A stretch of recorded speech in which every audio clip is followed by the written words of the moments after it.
Izindaba zokuguga kukaDokotela uNujoma iqinisekiswe nguMengameli uNangolo Mbumba, othe uNujoma ushone emva kokulaliswa esibhedlela emasontweni amathathu edlule. Ubeseneminyaka engama-95. It is therefore with utmost sorrow and sadness that I make the announcement this morning, the 9th of February 2025, to the Namibian people, our African brothers and sisters, and to the world at large about the passing of our revered freedom fighter and the revolutionary leader, His Excellency Dr. Sam Shafishuna Nujoma.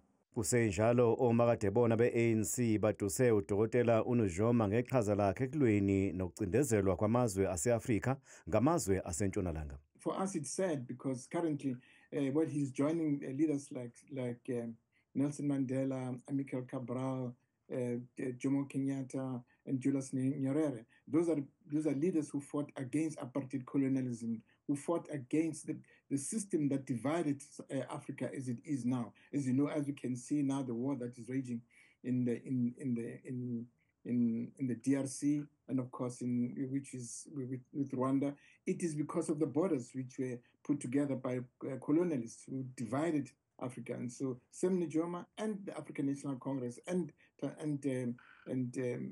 other liberation movement were fighting to get rid of colonialism, to make sure that Africa should unite, because we've got huge mineral resources in Africa, but these mineral resources are being taken out by the former colonial masters. uDokotela uNujoma wayesekhaleni lempi eyadonsa iminyaka yenkululeko yeNamibia kuhulumeni wobandlululo waseNingizimu Afrika emva kwelekelela ekusungulweni kweqembu iSouthwest People's Organisation ngeminyaka yo-60. iNamibia yathola uzimele geqe inkululeko eNingizimu Afrika mhla zingu-21 kuNdasa ka-1990. uDokotela uNujoma uthathwa njengobaba wentando yabantu eNamibia. Wathatha umhlalaphansi ekuholeni izwe ngo-2005 emva kokuhola iqembu ngaphambi kokwehla esikhundleni ngo-2007. Wayesehole iminyaka engama-47.